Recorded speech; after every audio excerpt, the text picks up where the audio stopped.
Thomas Pizon, bonjour. Bonjour.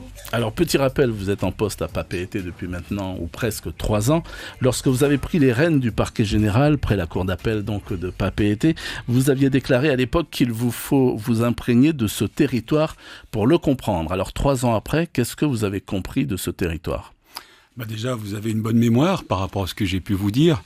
Je ne sais pas si j'ai tout compris, mais je crois, après 3 ans, petit à petit, découvrir, pas à pas, cette spécificité de ce territoire. Et ce qui m'a peut-être le plus frappé, c'est parfois cette impossibilité pour certains Polynésiens de parler, d'exprimer, de mettre des mots sur leurs émotions. Je le constate régulièrement à l'audience lorsque les prévenus sont interrogés par le président.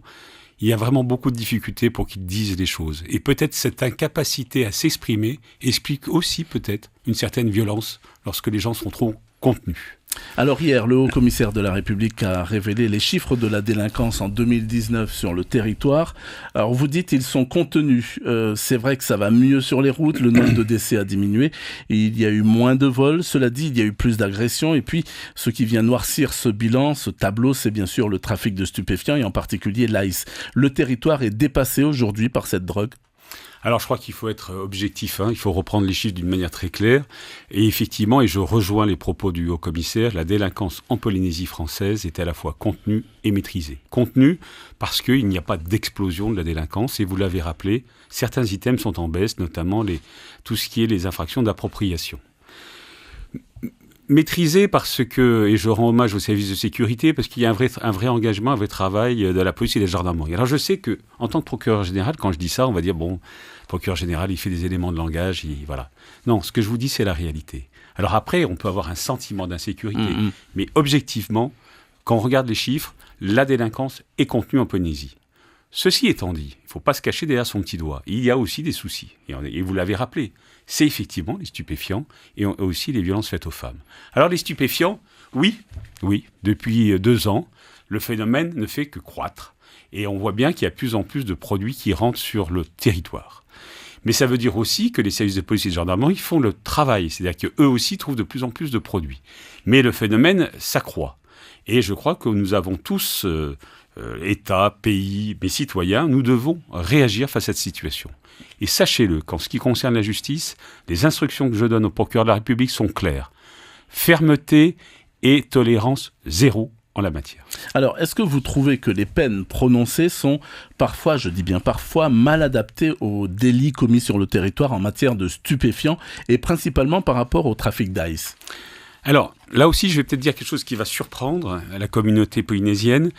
J'ai travaillé dans beaucoup d'endroits, notamment en région parisienne, dans le 9-3, dans le 95 et à Nancy, où là aussi il y a des problèmes de stupéfiants. Et je peux vous dire que le niveau des peines prononcées par le tribunal correctionnel de Polynésie française sont très au-dessus des peines prononcées en métropole. Je rappelle que quelquefois, nous avons eu des peines de 9 ans d'emprisonnement, alors que le maximum est de 10 ans.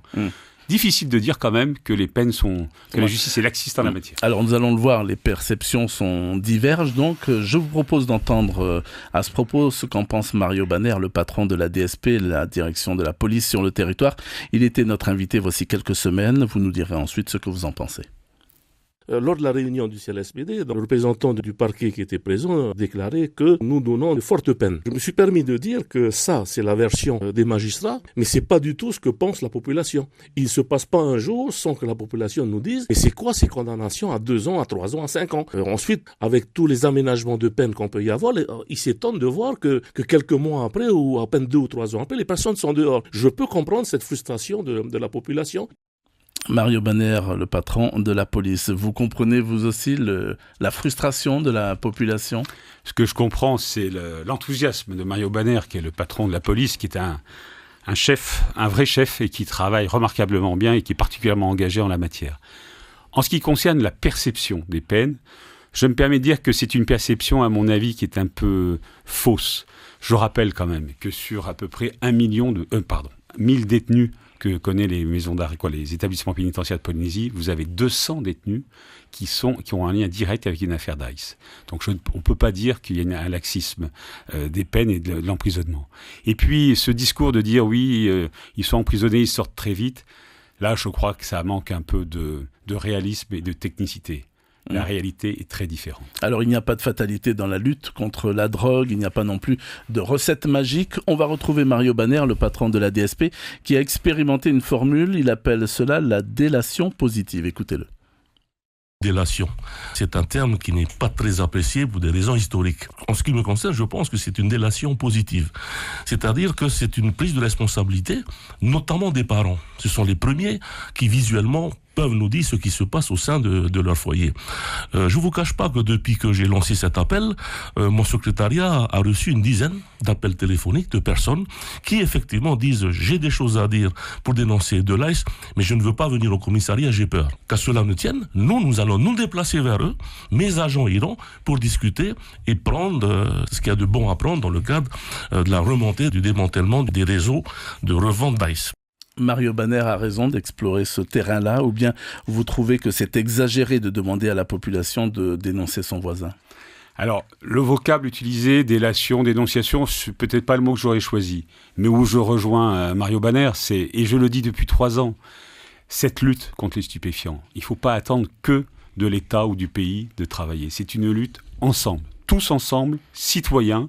Tous, on doit être impliqués. Donc, bien évidemment, ceux qui sont témoins de trafic doivent donner l'information. On ne peut pas indéfiniment, ici comme ailleurs, penser que l'État fait tout et qu'on est là en attente et que nous-mêmes, on est obligé de rien. Si, le citoyen, il faut aussi se poser la question, ce qu'on doit faire, ce qu'on peut faire pour notre pays. Donc oui, ça part c'est une bonne direction et ça rejoint ce que je dis depuis déjà plusieurs années. C'est une pratique donc que vous partagez, que vous encouragez ? Mais que j'encourage, alors après, il faut qu'elle soit balisée. Hein. L'idée, c'est pas d'envoyer des textos, des mails anonymes, etc. Non, je pense que ça doit être travaillé. C'est ce qu'on appelle du renseignement. Hein. C'est ce qu'on fait depuis des années et des siècles. La gendarmerie, la police reçoit des renseignements. Ça doit être traité sérieusement. Et l'autorité judiciaire doit bien évidemment être dans la boucle. Alors, ce n'est pas risqué justement pour les personnes qui dénoncent les uns et les autres ? Il y a des procédures pour ça, hein. On peut témoigner sous X, à l'anonymat.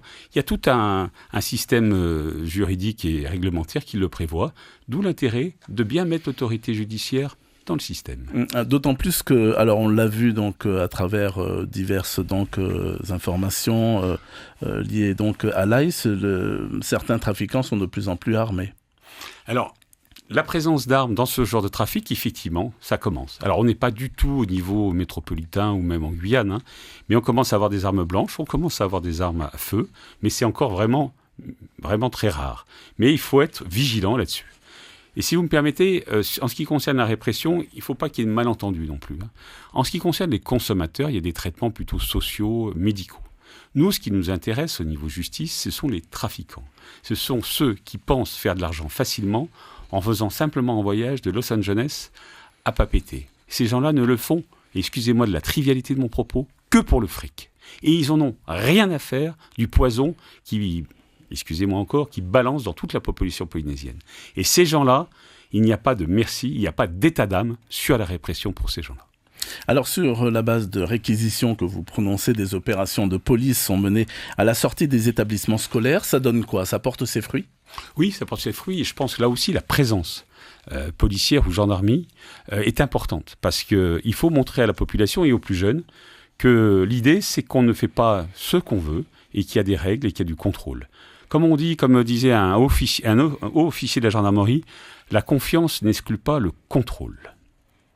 Alors, vous avez été vous avez assisté au discours du haut-commissaire de la République donc sur ce bilan de la délinquance. Alors, délinquance sous plusieurs formes. On a parlé d'insécurité routière, de drogue. Il y a aussi le problème des violences faites aux femmes. Alors, ce phénomène que j'ai découvert, j'allais dire, de plein fouet en arrivant en Polynésie. Je n'avais pas pris la mesure de l'importance de ce phénomène. Alors, que là aussi, il faut être très clair, il n'y a pas qu'en Polynésie qu'il y a des problèmes de violences faites aux femmes. Mais c'est vrai qu'en Polynésie, le taux est assez important, plus important qu'en métropole. On n'a pas attendu le Grenelle des violences pour se mettre en ordre de marche. L'État, le pays, la justice, depuis fort longtemps travaillent. Le téléphone grave danger et bien d'autres dispositifs. Les associations qui sont remarquables, qui font un travail remarquable sur le terrain pour déclencher la parole. Parce que c'est quoi l'idée de tout ça ?